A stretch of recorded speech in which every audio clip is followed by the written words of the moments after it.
ओम मुनित्रयं नमस्कृत्य तदुक्तिः परिभाव्य च वैयाकरणसिद्धान्तकौमुदीयं विरच्यते।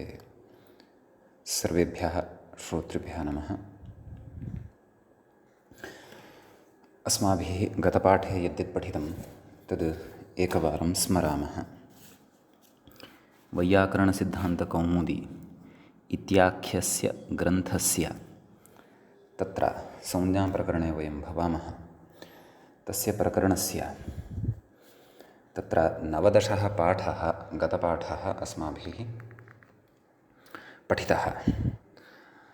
तस्मिन् पाठे उच्चारणस्थानानां विषये एव अस्माभिः पठ्यमानम् अस्ति। यद्यपि उच्चारणस्थानविषयस्य तत्र ग्रन्थोक्तः यः विषयः वर्तते, नाम उच्चारणस्थानानां ग्रन्थोक्तः विषयः तु समाप्तः वर्तते। ततः अग्रिमः कश्चन विचारः अत्र क्रियमाणः वर्तते, उद्ग्रन्थस्थः विचारः अत्र क्रियमाणः वर्तते। यद्यपि अस्ति मूलविचारेण सम्बद्धः एव विचारः, परन्तु उद्ग्रन्थेषु चर्चितः सः विचारः। तस्य च अवगमनाय वयं मन्दं मन्दं प्रयासं कुर्वन्तः स्मः वयं श्रोतारः।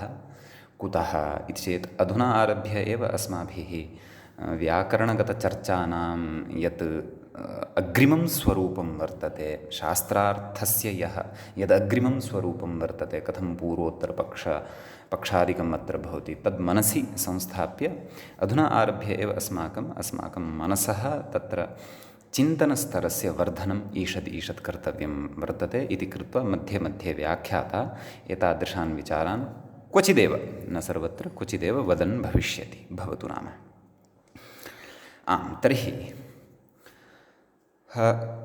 उच्चारणस्थानसन्दर्भे किं पक्षद्वयम् आदाय अस्माभिः चर्चा क्रियमाणा आसीत् इति चेत्, तत्र नाम तुल्यास्य प्रयत्नं सवर्णम् इत्यत्र स्थानसाम्यं यद् अस्ति तत् स्थानसाम्यं यत्किञ्चित् स्थानसाम्यं विवक्षितं वा, स्थानं नाम उच्चारणस्थानम्, अथवा यावत् स्थानसाम्यम्, अर्थात् यावत् तत्र कस्यचित् वर्णस्य स्थानसाम्यं वर्तते तावदेव अपरस्यापि तत्र उच्चारणस्थानम् अपरस्यापि वर्णस्य भवेत्, तदा एव उभयोः मध्ये साम्यम् अर्थात् सावर्ण्यम् अर्थात् सवर्णता भवति इति वा वक्तव्यम् इति पक्षद्वयमादाय अस्माभिः विस्तरेण चिन्तनम् आरब्धं वर्तते। तत्र प्रथमः पक्षः अपि न भवति। यदि प्रथमः पक्षः अङ्गीक्रियते यत्किञ्चित् स्थानसाम्यं स्वीकर्तव्यम् इति, तर्हि भवत्येव इत्यादिषु प्रयोगेषु, तद्वान् इत्यादिषु च प्रयोगेषु तत्र सवर्णदीर्घः भवति, अपि च तोर्लिः इत्यनेन तत्र परसवर्णत्वं तद्वान् इत्यत्र भवति, अतः अनिष्टता प्रसरति। अतः प्रथमः पक्षः नापेक्षितः। द्वितीयस्य कृते अपि न इत्येव उक्तं, नाम द्वितीयोऽपि पक्षः नापेक्षितः। कुतः? प्राङ् इत्यत्र क्विन् प्रत्ययस्य कुः इत्यनेन प्रान् तथा दधन्न इति तवर्गस्य चतुर्थस्य न इति वर्णस्य स्थाने यदा अस्माभिः तत्र नाम कुत्वं विधातव्यं, तर्हि ककारेण नाम कु इत्यत्र क्विन् प्रत्ययस्य कु इत्यत्र ककारेण तत्र तस्य सवर्णिनः ङकारस्य ग्रहणं न स्यात्, ङकारे अनुनासिक उच्चारणस्थानस्य आधिक्यात् इति। अतः प्रकृते नाम उभयथापि, नाम पक्षद्वयमपि यदि न स्वीक्रियेत तर्हि कथं वा सवर्णसंज्ञायाः विधानं कर्तव्यं, कथं वा सवर्णसंज्ञा प्रतिपादिता स्यात् इति चेत्, तर्हि कश्चन निर्दुष्टः तादृशः सिद्धान्तः नूनमेव आविष्करणीयः, येन तत्र सर्वविधापि मर्यादा रक्षिता भवतु। भवत्येव तद्वान् इत्यादयः प्रयोगाः अपि रक्षिताः भवन्तु, प्राङ् इत्यादीनामपि प्रयोगाणां सिद्धिर्जायेत।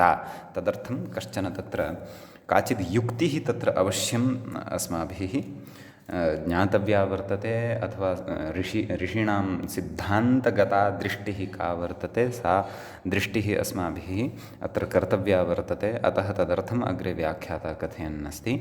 अत्र ब्रूमः, इतः पूर्वं किम् उक्तवान्, तस्मात् स्थानसाम्यं दुर्निरूपम् इति चेत्, नाम निरूपयितुं न शक्यते स्थानसाम्यं यत् एवं रीत्या पक्षद्वयमादायापि तत्र सर्वत्र अव्यवस्था एव जायमाना वर्तते, भवत्येव तद्वान् प्राङ् इत्यादिषु। अतः निरूपयितुं तत्र दुश्शकं वर्तते, क्लिष्टं वर्तते। अतः अत्र ब्रूमः इत्यतः अग्रे अस्माभिः इदानीम् अस्ति अत्र पठनीयम्। एवञ्च संज्ञाप्रकरणस्यास्य 20 अयं पाठः भवति। 20 अयं पाठः अत्र आरभ्यते। समीचीनं। तर्हि पश्यन्तु, प्राक्तनाः पक्षाः अस्माकं बुद्धौ सन्ति। तान् पक्षान् बुद्धौ संस्थाप्य इदानीं सिद्धान्तश्रवणाय यत्नः अत्र करिष्यते। कथयति, यावत् स्थानसाम्यमेव सावर्ण्यप्रयोजकम् इति। नाम द्वितीयः यः पक्षः उक्तः खलु, यावत् स्थानसाम्यं वस्तुतः तदेव अत्र अङ्गीक्रियते। पूर्वं यत् पक्षद्वयम् उद्भावितवान् ग्रन्थकारः, तत्र च विप्रतिपत्तिः अपि या प्रकटिता, तत्पक्षद्वये यावत् स्थानसाम्यं, द्वितीयः यः पक्षः वर्तते स एव वस्तुतः सिद्धान्तः। परन्तु तथा यदि तर्हि प्राङ् इत्यादीनां का गतिः, तत्र प्रान् इत्यत्र नकारस्य स्थाने ङ इति वर्णः कथम् आगच्छेत्, यतः ककार ङकारयोः तु साम्यं न भवत्येव। कुञ् प्रत्ययस्य कुः नाम कवर्गः, तत्र कु इत्यत्र उच्चारिते सति ङकारस्यापि ग्रहणं कथं स्यात्, यतः उच्चारणस्थानाधिक्यं खलु वर्तते, यावत् स्थानसाम्यं न वर्तते खलु। ककारस्तु तत्र कण्ठदेशीयः केवलः, तस्य वर्गीयः ङकारः तु अनुनासिकस्य उच्चारणाधिक्यम् अपि आवहति इति कृत्वा कथम् इति चेत् कथम्, एवं किल। सा जिज्ञासा जायते, यदि द्वितीयं पक्षं वयं साधुं वदामः, नाम अयं पक्षः साधुः वर्तते इति कथयामः, नाम स एव पक्षः अत्र स्वीकर्तव्यः वर्तते इति यदि कथयामः इति चेत् सत्यम्। अत्र द्वितीयः एव पक्षः साधुत्वं भजते। परन्तु कथं भजते तदस्ति द्रष्टव्यं। पश्यन्तु अग्रे। एवञ्च नाम द्वितीयपक्षे स्वीकारे तत्र आपत्तिः का, ताम् आपत्तिं कथयन् अस्ति पुनरपि। एवञ्च इकारस्य एकारस्य च तालुस्थानसाम्येऽपि एकारस्य कण्ठस्थानाधिक्यान्न सावर्ण्यं, नाम आपत्तिं न कथयन् अस्ति, परन्तु पूर्वपक्षे नाम प्रथमे पक्षे स्वीकारे या आपत्तिः आसीत् तस्याः निवृत्तिं दर्शयन् अस्ति। नाम द्वितीयः पक्षः कः, यावत् स्थानसाम्यमेव स्वीकर्तव्यम् इति। तद्वितीयपक्षम् आदाय तत्र प्रथमे पक्षे या आपत्तिः भवत्येव इत्यादिषु प्रयोगेषु उत्पन्ना आसीत् सा निवृत्ता भवति, तदेव अत्र कथयन् अस्ति। किं पश्यन्तु। एवञ्च इकारस्य एकारस्य च पूर्वमुक्तमासीत् खलु भवति एव, अत्र यत्किञ्चित् स्थानसाम्यमादाय तालुस्थानसाम्यमादाय यदि सावर्ण्यं वदामः, साम्यं वदामः, तर्हि तत्रापि सवर्णदीर्घः स्यात् इति। परन्तु यदि द्वितीयं स्वीकुर्मः, नैव यावत् स्थानसाम्यमेव स्वीकर्तव्यं, तर्हि तु तत्र तालुस्थानाधिक्ये सति सवर्णत्वं भवितुं नार्हति इति द्वितीयपक्षे स्वीकारे कथयति। ईकारस्य एकारस्य च तालुस्थानसाम्ये अपि एकारस्य कण्ठस्थानाधिक्यात् न सावर्ण्यम्, एवं खलु। तत्र अत्र एकारे कण्ठस्थानाधिक्यं वर्तते, अतः सावर्ण्यं न भवति इति। तेन भवत्येव इत्यादयः प्रयोगाः रक्षिताः भवन्ति, एवं खलु। तत्र सवर्णदीर्घः न भवति इति अग्रे कथयति। वलयोश्च न सावर्ण्यम् इति, नाम वकारलकारयोः अपि सावर्ण्यं न भवति। कुतः? वकारस्य ओष्ठस्थानाधिक्यात्। वकारस्य दन्तोष्ठं लुतुलसानां दन्ताः, लकारस्य तु दन्तः इति अस्ति, वकारस्य दन्तोष्ठं, तत्र ओष्ठाधिक्यं वर्तते, अतः उभयोः सावर्ण्यं न भवति। तेन किं, तेन तद्वान् इत्यादिषु तत्र तोर्लि इत्यनेन परसवर्णत्वं न भवति इत्यर्थः। अतः एव अग्रे कथयति, एवञ्च तद्वानासाम् इति यजुष्येकेषाम् इति निर्देशाः उपपन्नाः भवन्ति। अत्र अत्र व्याख्याता तद्वानासाम् इत्यनेन किं कथयितुम् इच्छति चेत्, तत्र सूत्रकारेण एकं सूत्रं पठितं वर्तते। चतुर्थाध्यायस्य चतुर्थे पादे तत् सूत्रं भवति। सूत्रम् एवं भवति, समग्रं सूत्रम् एवं भवति, तद्वानासामुपधानो मन्त्र इतीष्टिकासु लुक्चमतोः। तद्वानासामुपधानो मन्त्र इतीष्टकासु लुक्चमतोः इति 25-तमं सूत्रं चतुर्थाध्यायस्य चतुर्थे पादे भवति। तत्र पश्यन्तु, तस्य सूत्रस्य आरम्भं पश्यन्तु, कथम् आरम्भः वर्तते, तद्वान् आसाम् एवं रीत्या वर्तते तत् सूत्रं। तत्तु सूत्रम् अस्माभिः अग्रिमेषु प्रकरणेषु पठिष्यते एव, अतः तद्वान् आसाम् एवं रीत्या तत्र विग्रहः ज्ञातव्यः, नाम छेदः, पदच्छेदः, तद्वान् आसाम् इति। तर्हि कथयति, एवञ्च तद्वानासाम्, अपि च अन्यदेकं सूत्रं वर्तते, यजुष्येकेषाम् इति। तदपि तत्र अष्टाध्यायीस्थम् एव सूत्रं भवति। तत्र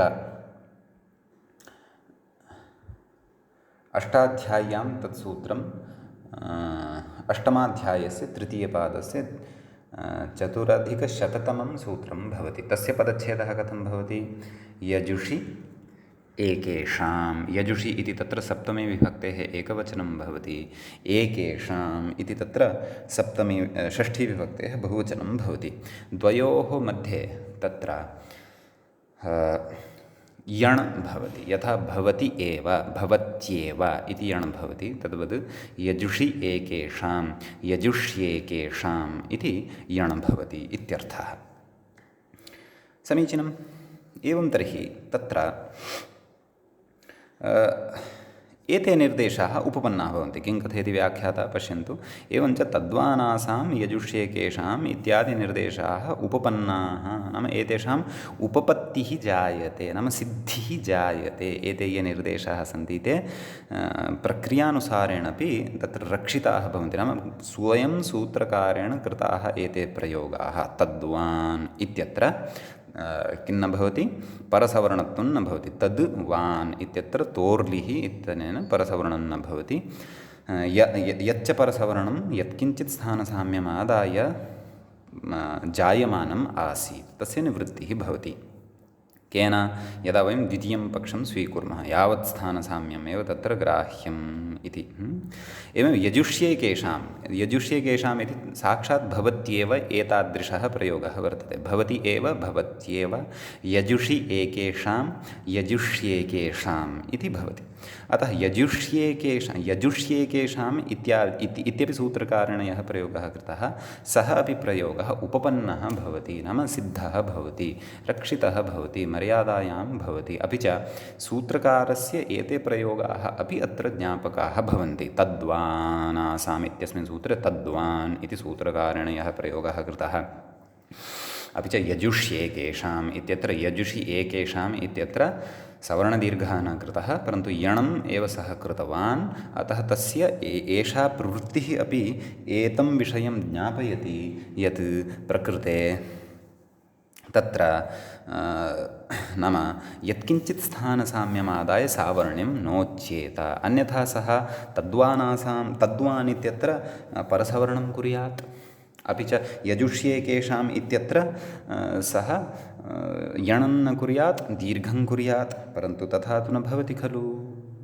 अतः एवं रीत्या अत्र उच्यते। तर्हि द्वितीयः यः पक्षः अस्तु प्रथमपक्षं स्वीकृत्य याः आपत्तयः याः अव्यवस्थाः जायमानाः आसन् तद्वान् इत्यत्र अथवा भवत्येके भवत्येव इत्यत्र अथवा यजुष्येकेषाम् इत्यत्र तासां तु निवृत्तिः जाता, परन्तु द्वितीयं पक्षम् आदाय या समस्या भवद्भिः प्रदर्शिता तत्र नाम प्राङ् इत्यत्र क्विन् प्रत्ययस्य कुः इत्यनेन सूत्रेण नकारस्य स्थाने कवर्गादेशः न भवति। तत्र ङकारे अनुनासिकाधिक्यात् ककारस्य असवर्णत्वात् एवं खलु। तर्हि तस्य का गतिः, तस्य विचारस्य का गतिः, तस्याः समस्यायाः कथं परिहारः, तद् अग्रे कथयन्नस्ति पश्यन्तु। नाम द्वितीयः किम् उक्तवान् अस्ति व्याख्याता, नाम द्वितीयः एव पक्षः तत्र अभीष्टः वर्तते। नाम यत्किञ्चित् नाम यावत् स्थानसाम्यमादाय एव अस्माभिः सावर्ण्यस्य निर्णयः कर्तव्यः इत्येव पक्षः वरं, परन्तु प्राङ् इत्यत्र तु काचित् युक्तिः वर्तते। तां युक्तिम् अधुना भवन्तः शृण्वन्तु।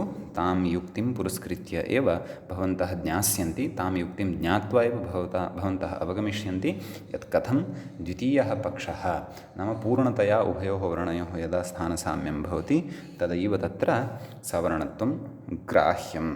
तद् अग्रिमां युक्तिं श्रुत्वा भवतां स्पष्टता भविष्यति इत्यर्थः। कथयति ङकारस्य नासिकास्थानाधिक्ये अपि कण्ठः इत्यपि अस्ति उच्चारणस्थानम्, अपि च ञमगणनानां नासिका च नासिका इत्यपि वयं वदामः, नासिका अस्ति इत्यपि वयं वदामः। तर्हि कथयति ङकारस्य नासिकास्थानाधिक्ये अपि ककारेण सावर्ण्यम् अस्त्येव। नाम ककारेण सह सावर्ण्यम् अस्ति एव। एवं वा कथं भोः, ङ इत्यत्र उच्चारणस्थानाधिक्यम् अस्ति एव खलु, अतः किम् अत्र उच्चारणस्थानाधिक्यं न गम्यते वा? कथमुच्यते भवता यत् अत्र यावत् स्थानसाम्यं वर्तते?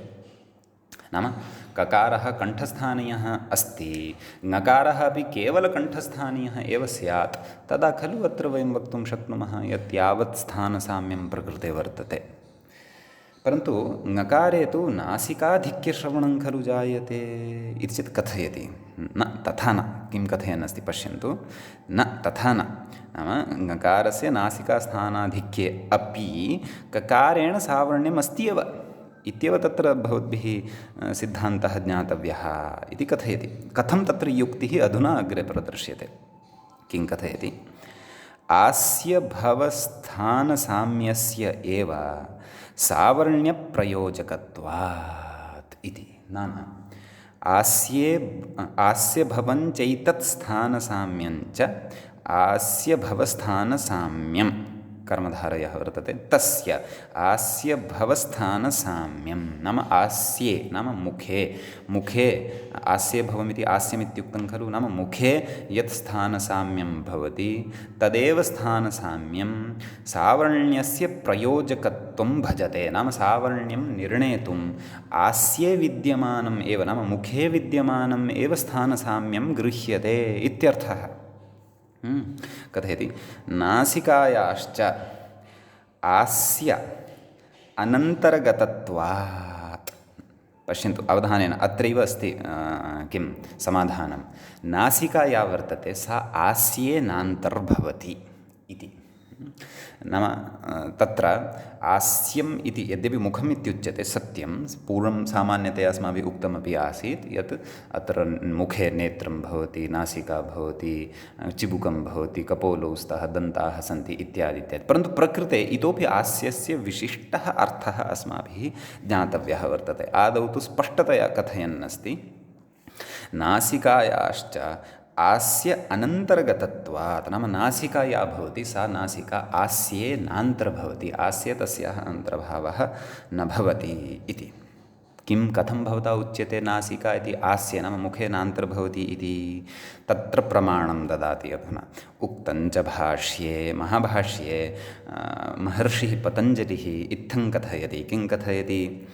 किं पुनरास्यं नाम आस्यं नाम किम् इति लौकिकम् ओष्ठात् प्रभृति प्राक् काकलकात् इति।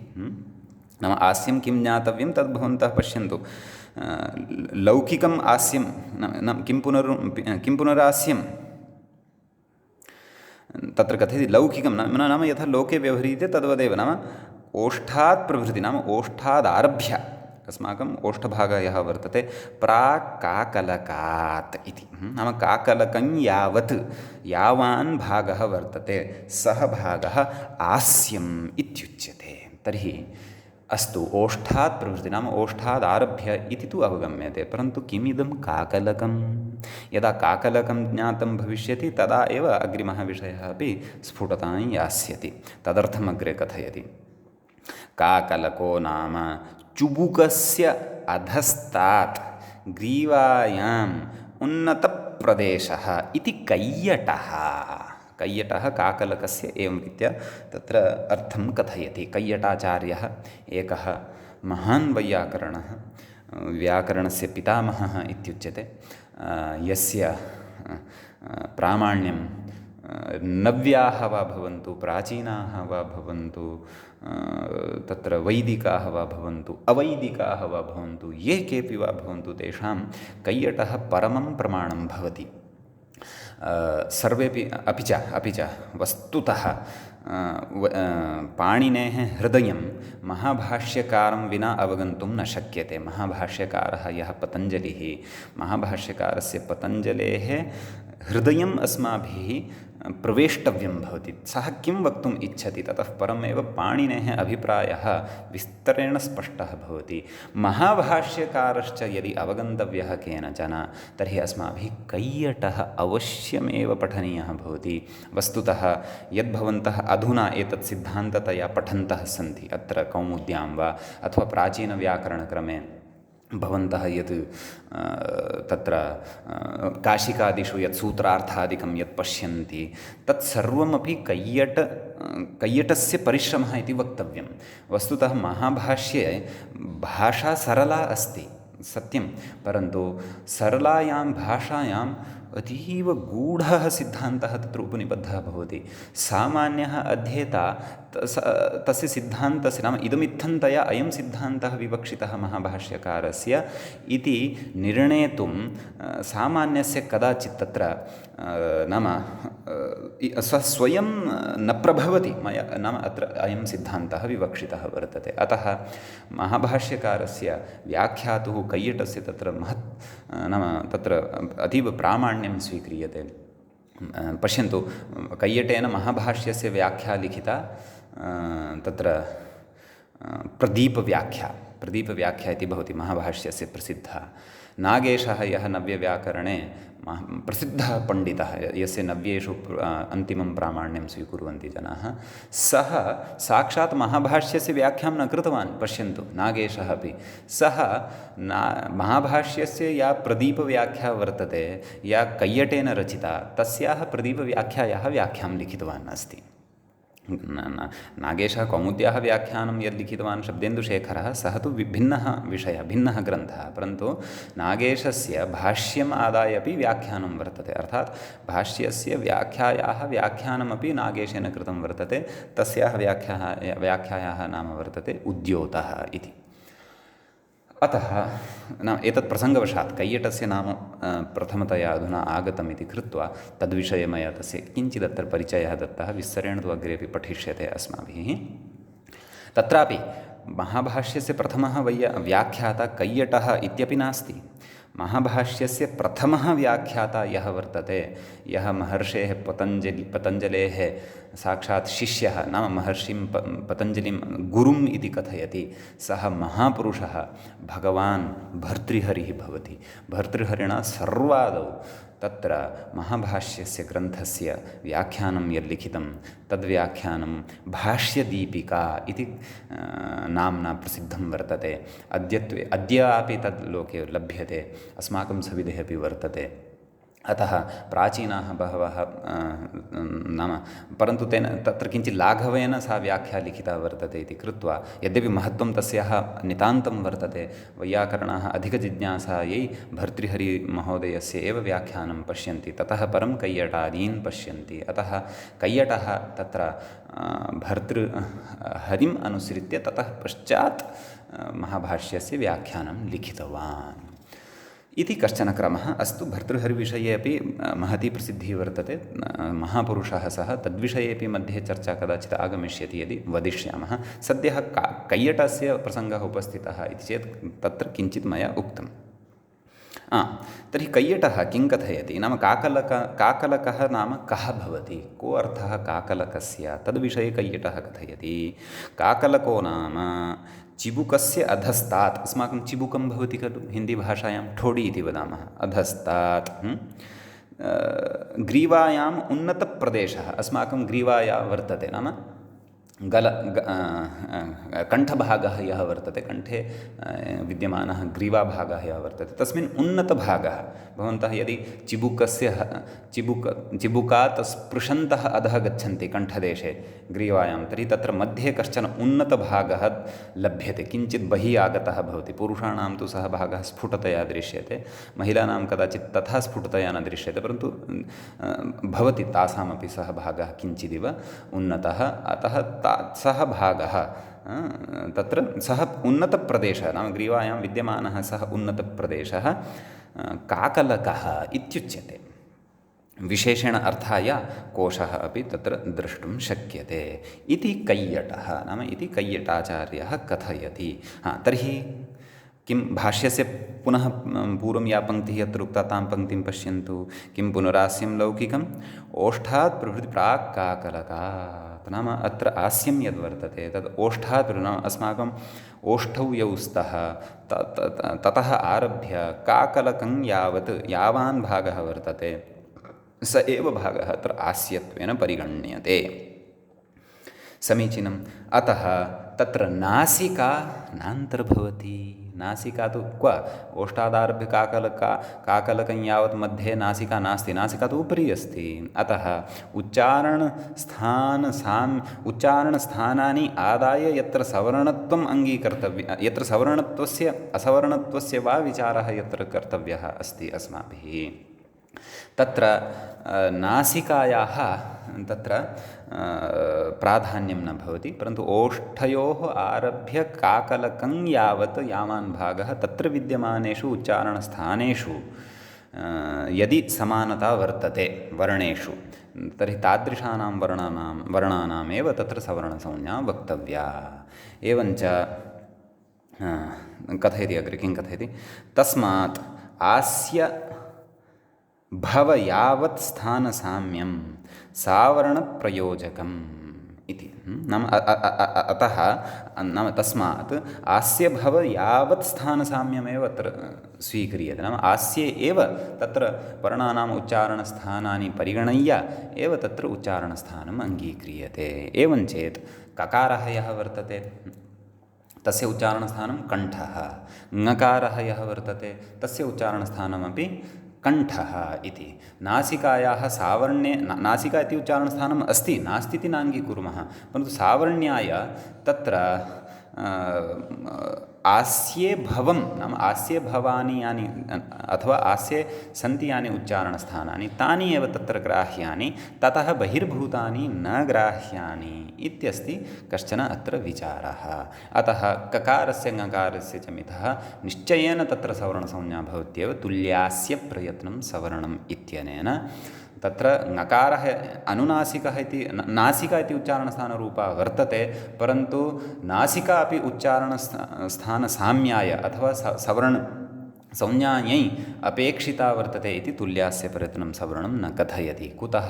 यतः तत्र आस्य शब्दात् ओष्ठात् प्रभृति प्राक् काकलकात् यावान् भागः वर्तते तावानेव भागः गृह्यते। अतः कुञ् प्रत्ययस्य कुः इत्यनेन सूत्रेण तत्र ककारेण ङकारस्यापि ग्रहणे सति प्रान् इत्यत्र नकारस्य स्थाने गकारादेशं कर्तुं नास्ति तत्र समस्या। अतः प्राङ् इति तत्र सिद्ध्यति इत्यर्थः।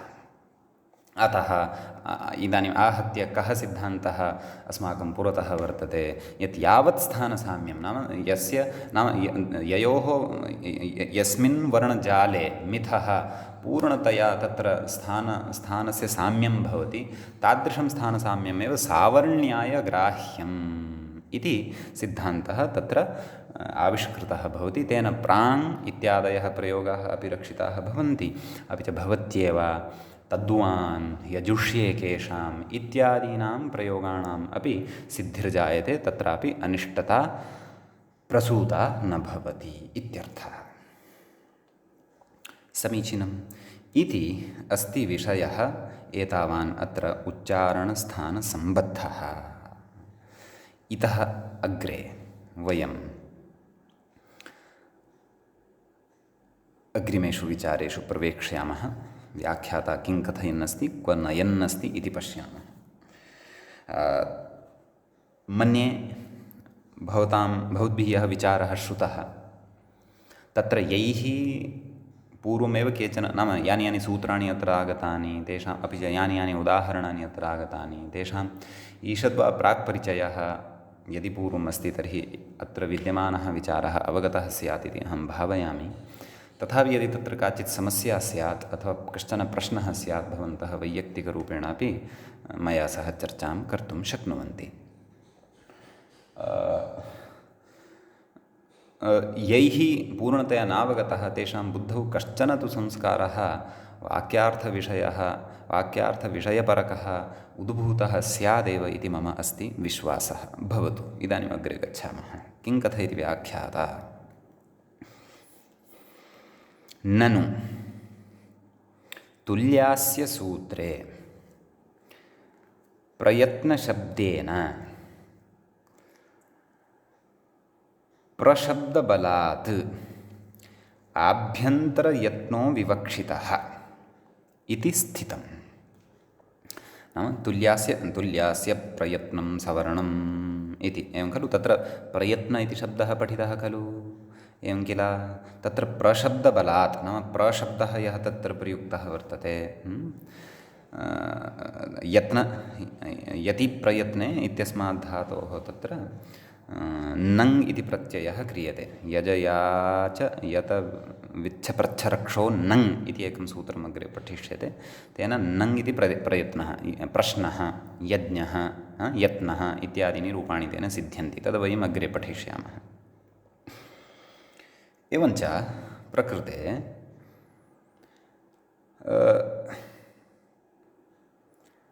प्रशब्दबलात् नाम प्रयत्न नाम यत्न इत्यनेन शब्देन सह प्र इति शब्दः यः योजितः, उपसर्गो वा योजितः, प्रादिः वा योजितः यत्न इत्यनेन सह आरम्भे, तद्बलात् प्रशब्दबलात् आभ्यन्तरयत्नो विवक्षितः इति स्थितं।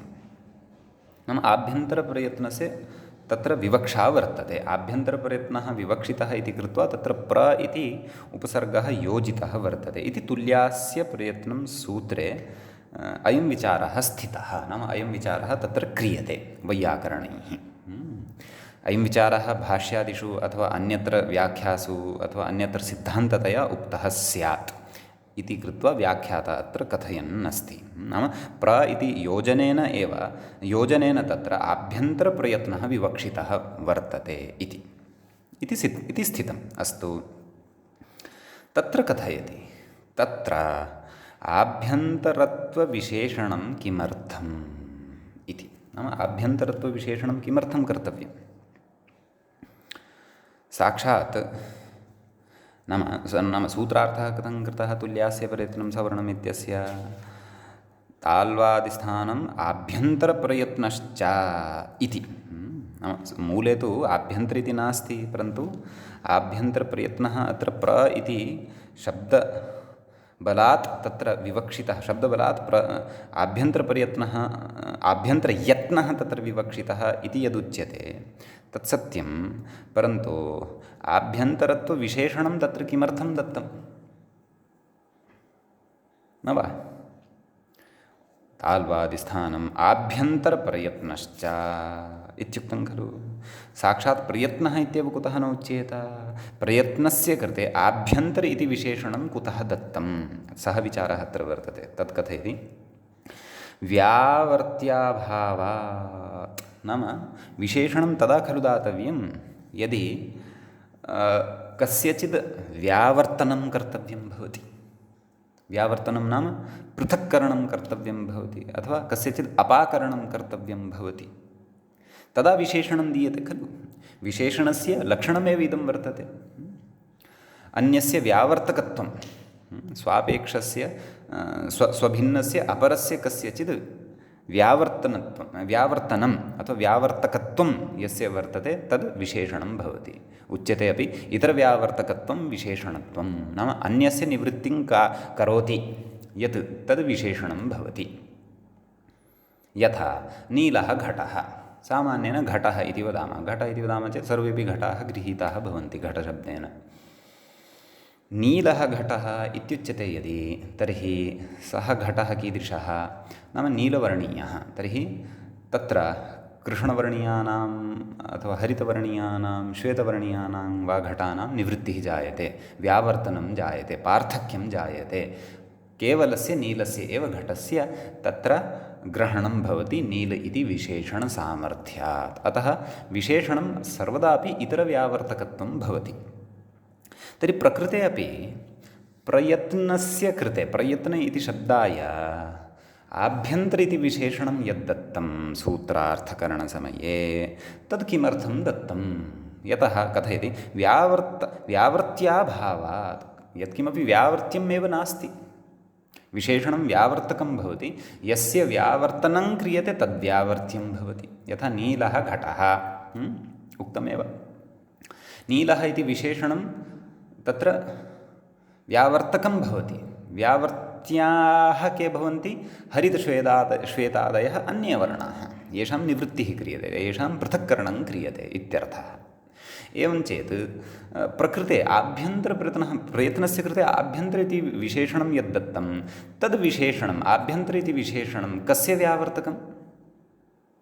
अत्र व्यावर्त्यस्य अभावः अस्ति। अतः व्यावर्त्यस्य अभावे सति आभ्यन्तर इति विशेषणदानं कुतः इति उच्यते।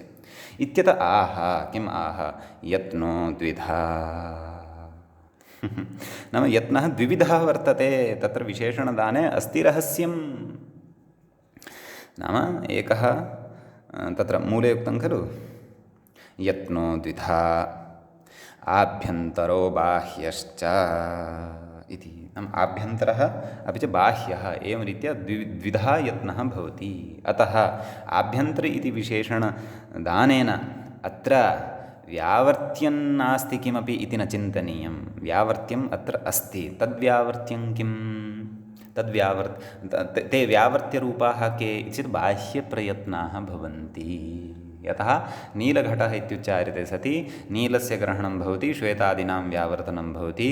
एवमेव प्रकृते अपि प्रयत्न इत्यस्य कृते आभ्यन्तर इति विशेषणदानेन आभ्यन्तरस्य नाम आभ्यन्तरप्रयत्नस्य अत्र ग्रहणं भवति सवर्णसंज्ञां विधातुं, बाह्यप्रयत्नानां निवर्तनं भवति।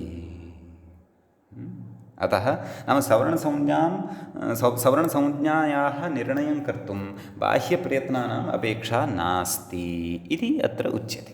आभ्यन्तरप्रयत्नाः एव तत्र अपेक्षिताः सन्ति इति कृत्वा तत्र प्रयत्न इति शब्दाय, प्रयत्न इति विशेष्यपदाय आभ्यन्तर इति विशेषणपददानं क्रियते इत्यर्थः।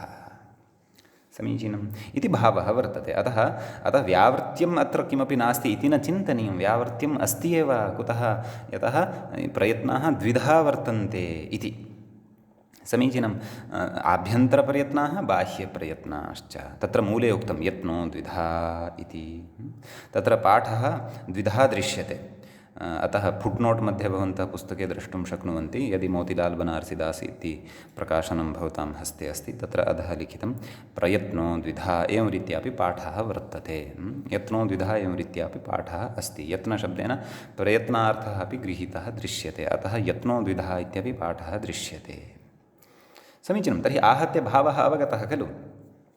नाम प्रकृते प्रयत्नः नाम द्विविधः भवति। तत्र सवर्णसंज्ञायाः निर्णयाय आभ्यन्तरप्रयत्नाः तत्र स्वीक्रियन्ते इत्यर्थः। तर्हि बाह्यप्रयत्नाः के, किञ्च तेषां प्रयोजनम् इति सर्वम् अग्रे ज्ञास्यते। अस्तु, अग्रे व्याख्याता किं कथयन्नस्ति तत् पश्यामः।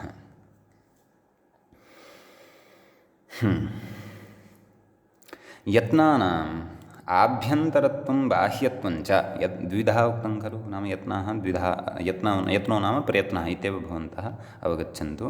आभ्यन्तरप्रयत्नाः भवन्ति, बाह्यप्रयत्नाश्च भवन्ति इति यदुक्तं तत्र कथयति यत्नानाम् आभ्यन्तरत्वं बाह्यत्वं च वर्णोत्पत्तेः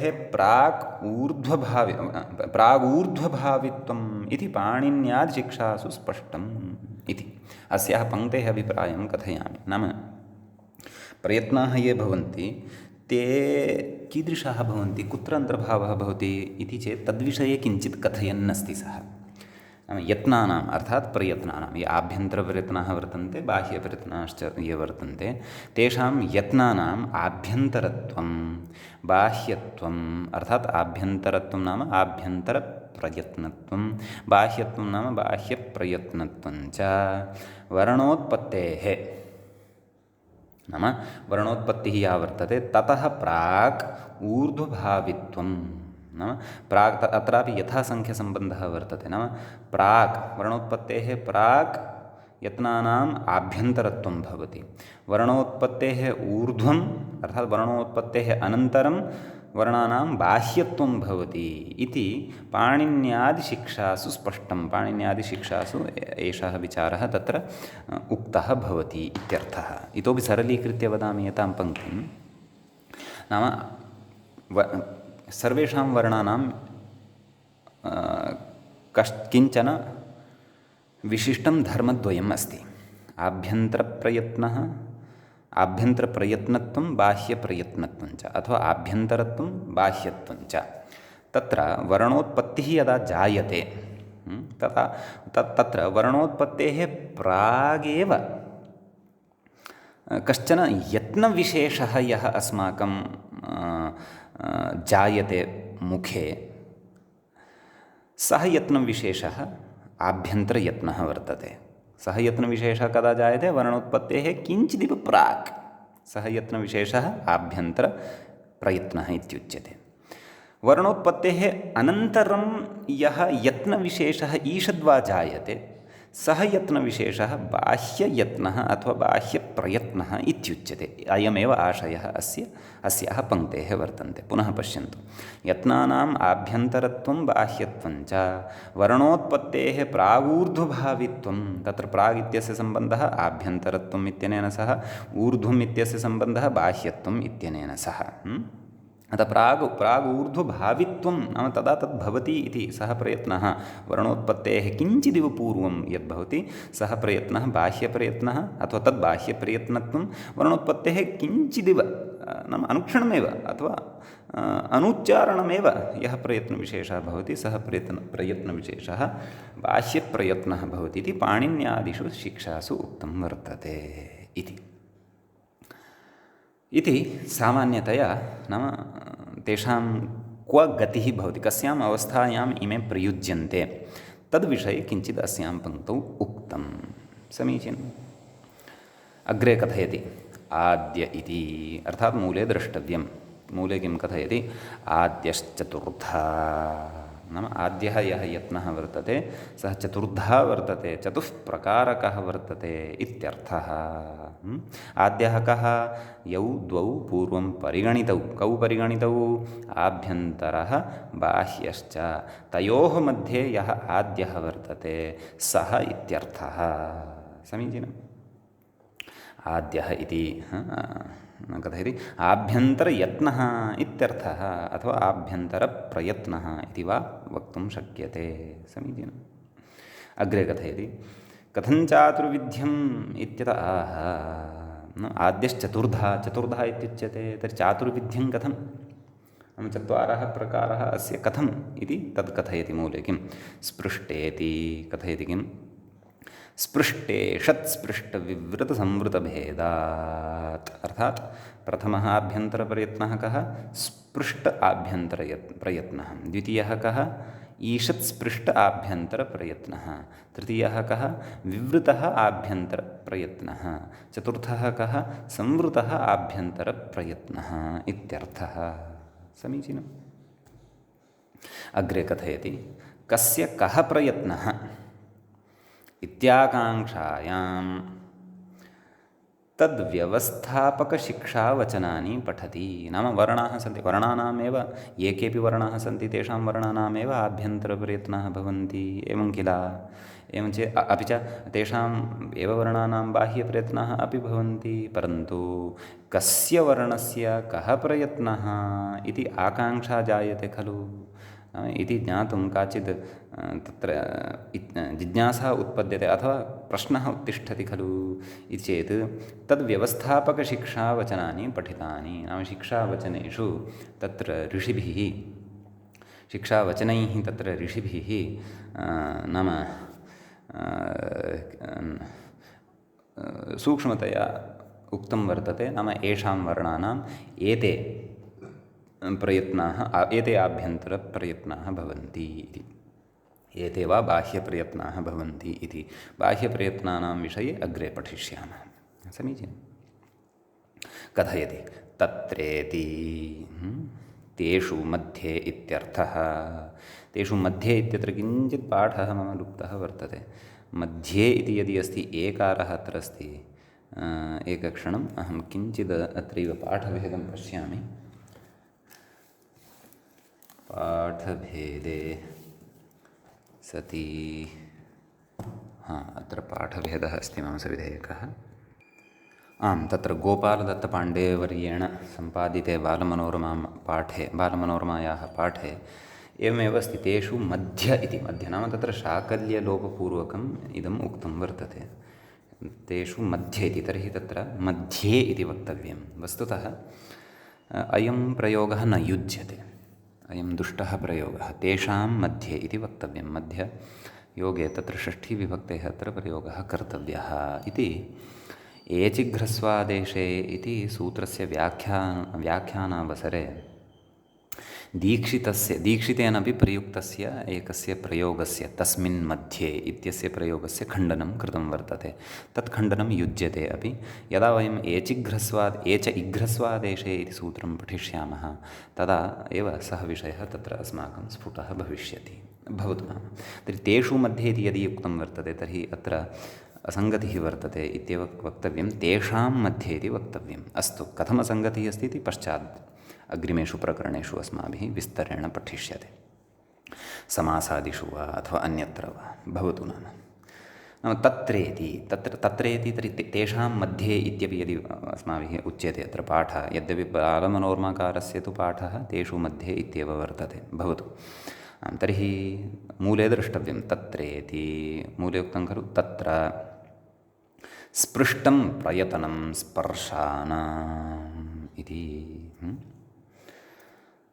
नाम स्पर्शवर्णाः ये भवन्ति तेषाम् आभ्यन्तरप्रयत्नः कः भवति इति चेत् स्पृष्टम् इति भवति कथयति प्रयतनमिति बालमनोरमाकारः कथयति प्रयतनमिति प्रयत्नः इत्यर्थः कथं तर्हि प्रयत्नशब्दः साधुः वा प्रयतनम् इति शब्दः साधुः वा इति चेत् उभयोः अपि साधुत्वं वर्तते प्रयतनम् इत्यत्र प्रौपसर्गपूर्वक यति प्रयत्नेति धातोः ल्युट् प्रत्ययः प्रयुक्तः ग्रन्थकारेण प्रयतनम् अर्थः समानः एव प्रयत्न इत्यत्र तु मया पूर्वमुक्तमेव उपसर्गात् यति इति धातोः यति इत्यस्य यत् इति अवशिष्यते ततः नङ् इति प्रत्ययः भवति यजया च यत विच्छप्रच्छरक्षो नङ् इति एकं सूत्रम् अग्रे पठिष्यते। तेन नङ् इति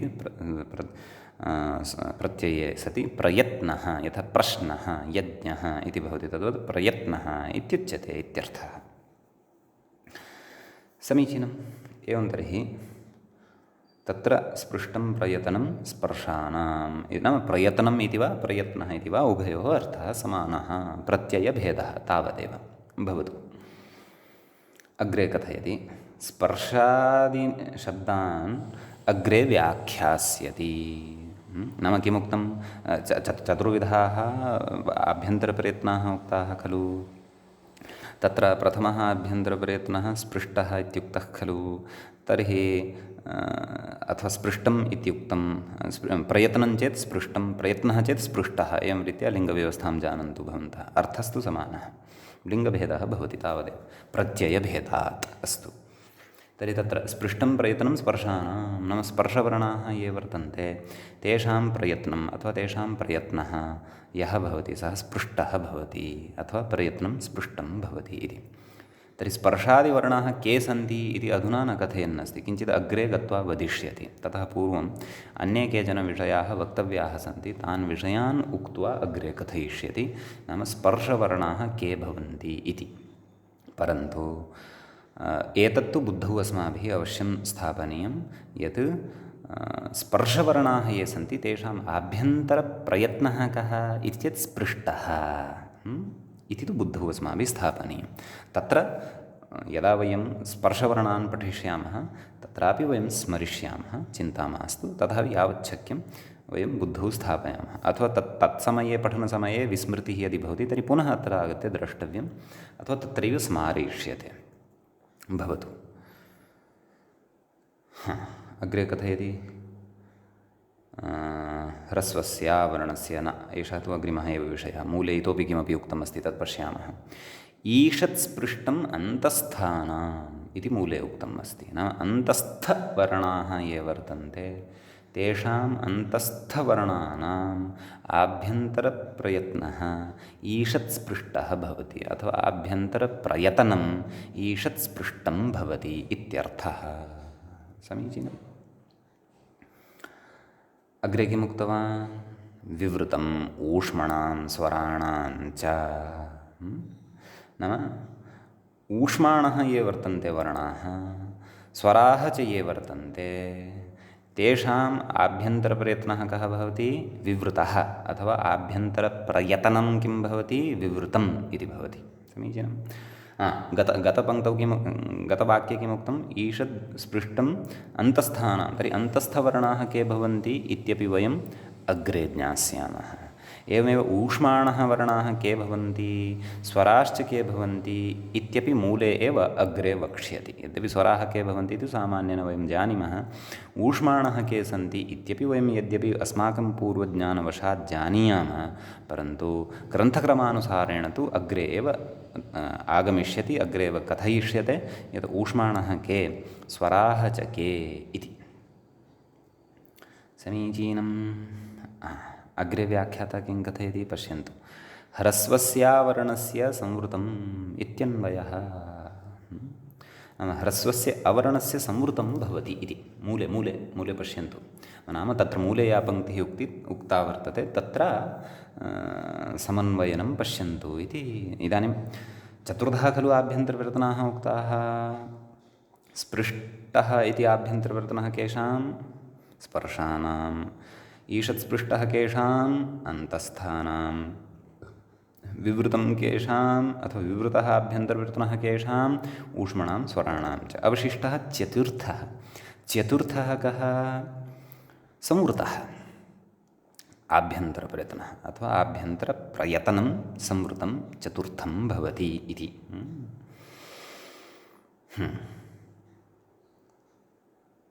तर्हि मूले किमुक्तं? ह्रस्वस्य अवर्णस्य प्रयोगे संवृतम् इति। नाम संवृतं प्रयतनं यद्वर्तते तद् कस्य भवति? ह्रस्वस्य अवर्णस्य एव भवति। कदा भवति? प्रयोगे भवति इति। प्रयोगः नाम यदा अस्माभिः तस्य प्रयोगः क्रियते, मुखेन उच्चारणं क्रियते, मुखेन व्यवहारः क्रियते, कस्य ह्रस्वस्य अवर्णस्य, तदा तस्य ह्रस्वस्य अवर्णस्य प्रयोगे संवृतः इति आभ्यन्तरप्रयत्नः भवति इति। चतुर्थः आभ्यन्तरप्रयत्नः कस्य भवति इत्यपि विषयः अत्र स्पष्टीकृतः। अग्रे कथयति, एतावदेव शिक्षावचनं, शिक्षावचनम् एतावदेव अस्ति इति। समीचीनम्।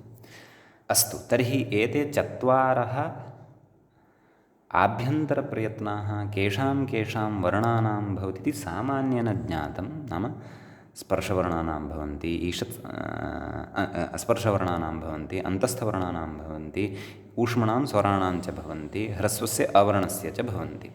तत्र साक्षात् स्फुटतया सद्यः वयं चतुर्थं आभ्यन्तरप्रयत्नं यत् पठितवन्तः संवृतं, तत् कस्य भवति नाम ह्रस्वस्य अवर्णस्य भवति इति। तत्र ह्रस्वस्य अवर्णस्य परिचयः अस्माकं स्फुटतया अस्ति। ततः विहाय अन्ये ये सन्ति स्पर्शाः, अन्तस्थाः, ऊष्माणः, स्वराः, एतेषां विषये अग्रे वक्ष्यति इति उक्तमेव अस्ति। भवतां पूर्वज्ञानेन यदि बुद्धौ तेषां परिचयः अस्ति तर्हि सः विषयः समीचीनः, यदि नास्ति तर्हि प्रतीक्षणीयम्, अग्रे स्वयमेव मूले वक्ष्यति। अतः एतेषां वर्णानां नाम स्पर्शवर्णानाम्, अन्तस्थानाम्, ऊष्मणां, स्वराणां च एते आभ्यन्तरप्रयत्नाः भवन्ति, एतावदेव बुद्धौ स्थापनीयम्। चतुर्थः सद्यः अत्र यः विषयः उक्तः, यत् ह्रस्वस्य अवर्णस्य प्रयोगे संवृतम् अस्ति, तत्र किञ्चित् इदानीं स्वकीयं एकाग्रतां कुर्वन्तु, फोकस् कुर्वन्तु। तत्र इदानीम् अग्रिमः विचारः आरप्स्यते। संवृतं प्रयतनं कस्य भवति? ह्रस्वस्य अवर्णस्य भवति इत्युक्तम्। एतं वचनम् आदाय एव, अथवा इतः अग्रे यद् अत्र अचिरेण यत् शास्त्रार्थम् आरब्धं भविष्यति तस्मिन् विषये अत्र इदानीं कथ्यमानं वर्तते। किं कथयति पश्यन्तु। नन्वेवं दण्ड आढकम् इत्यत्र अकारस्य आकारस्य च विवृतसंवृतप्रयत्नभेदेन सावर्ण्याभावात् सवर्णदीर्घो न स्यात् इत्यतः आह। एषा काचित् पङ्क्तिः। पङ्क्तेः अर्थं कथयामि। आदौ तत्रापि यद् उदाहरणम् अत्र स्वीकर्तव्यं वर्तते तस्य अर्थं किञ्चित् पश्यामः। उदाहरणं स्वीकृतं दण्ड आढकम्। आढकं तत्र प्राक्काले परिमाणविशेषः कश्चन भवति स्म, नाम परिमाणाय उपयुज्यमानः कश्चन साधनविशेषः, यथा द्रोणः भवति स्म, तद्वद् आढकम् इत्युच्यते स्म। यथा अद्यत्वे वयं कथयामः एषा द्रोणी अस्ति, बकेट् अस्ति आङ्ग्लभाषायां, बाल्टी इति हिन्द्यां कथयामः, एवम् आढकम् इति भवति स्म। तर्हि दण्डानाम् आढकम् अर्थात् तादृशम् आढकं यस्मिन् दण्डाः स्थाप्यन्ते, अथवा दण्डाकृतिरूपम् आढकं वा इति किमपि उदाहरणमत्र स्वीकृतं वर्तते। तत्र कथयति नाम दण्ड आढकम् इत्यत्र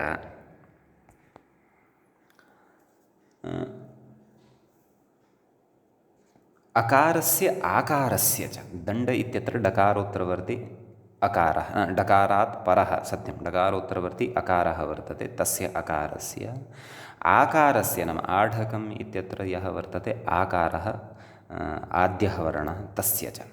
समस्तपदमत्र दण्डाढकम् इति भवति, परन्तु पूर्वपदमत्र समासे अपि पूर्वपदमत्र वर्तते दण्ड इति, उत्तरपदं च वर्तते आढकम् इति।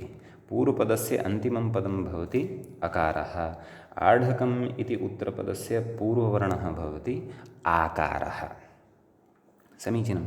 अतः दण्ड आढक इत्यत्र तत्र अकारस्य आकारस्य च विवृतसंवृतप्रयत्नभेदेन। एवं खलु। दण्ड इत्यत्र ह्रस्वः अकारः वर्तते, कस्मात् परः अस्ति सः? डकारात् परः। एवं खलु। आढकम् इत्यत्र दीर्घः आकारः वर्तते, अतः कथयति अकारस्य आकारस्य च विवृतसंवृतप्रयत्नभेदात्। अवर्णस्य प्रयत्नः कः भवति अथवा प्रयतनं किं भवति इति किमुक्तम् उपरि? ह्रस्वस्य अवर्णस्य प्रयोगे संवृतप्रयत्नः भवति। कस्य? अवर्णस्य, ह्रस्व। दण्ड इत्यत्र डकारात् परं कीदृशः अवर्णः दृश्यते? ह्रस्वो वा दीर्घो वा इति चेत् ह्रस्वः। एवम् आढकम् इत्यत्र कीदृशः अवर्णः दृश्यते इति चेत् दीर्घः दृश्यते, आ इति दृश्यते। तर्हि आ इत्यस्य तु तत्र उक्तं विवृतम् ऊष्मणां स्वराणां च, नाम आ इति स्वरः भवति खलु, अतः स्वरत्वात् तस्य आभ्यन्तरप्रयत्नः कः? विवृतः। दण्ड इत्यत्र विद्यमानस्य ह्रस्वस्य अवर्णस्य डकारोत्तरवर्ती यः अवर्णः वर्तते तस्य अवर्णस्य आभ्यन्तरप्रयत्नः कः इति चेत् अ इत्येव। अतः अनयोः उभयोः अकार आकारयोः विवृतसंवृतप्रयत्नभेदेन, नाम प्रयत्नभेदः वर्तते। प्रयत्नभेदः यदि वर्तते तर्हि तु उभयोः सवर्णसंज्ञा एव न भवति खलु, न वा? सवर्णसंज्ञा यदि न भवति तर्हि अकस्सवर्णे दीर्घः इत्यनेन सवर्णदीर्घस्य अप्राप्तिः जायते। एवं खलु। तदेव कथयति विवृतसंवृतप्रयत्नभेदेन सावर्ण्याभावात्। सावर्ण्यमेव न भवति, यतः सावर्ण्यं केषाम् उक्तं? तुल्यास्य प्रयत्नं सवर्णम् इत्यनेन ताल्वादिस्थानम् आभ्यन्तरप्रयत्नश्च इति एतद् द्वयं यस्य येन तुल्यं तन्मितः। तर्हि अत्र आभ्यन्तरप्रयत्नभेदः वर्तते खलु अकार आकारयोः। तर्हि अनयोः सावर्ण्यमेव नास्ति, तर्हि सावर्ण्याभावात् सवर्णदीर्घो न स्यात्। तथा चेत् दण्डाढकम् इति प्रयोगः न स्यात्, दण्ड आढकम् इति व्यस्तमेव वक्तव्यं स्यात्, समस्तः प्रयोगः सन्धिं विधाय न स्यात् इति अत्र समस्यायां जातायाम् अग्रे समाधानं वक्ष्यते। स्यात् इत्यत आह प्रयोगे इति। अतः प्रयोगे इति इत्यतः वयम् अग्रिमे पाठे पठिष्यामः। भवन्तः एतावन्तं पूर्वपक्षम् अत्र बुद्धौ स्थापयन्तु। अग्रे अत्र अतीव मुख्यः विषयः अस्माभिः ज्ञातव्यः वर्तते। एतेन व्याजेन महती काचित् व्यवस्था अस्माकं कृते ग्रन्थकारेण बोधयिष्यते, तद्वयम् अग्रिमे पाठे पठिष्यामः इति। एतावता 20 पाठः संज्ञाप्रकरणस्य समाप्तः भवति। अग्रिमः पाठः 21 पाठः भवति। नमः सर्वेभ्यः। मुनित्रयं नमस्कृत्य तदुक्तिः परिभाव्य च वैयाकरणसिद्धान्तकौमुदीयं विरच्यते।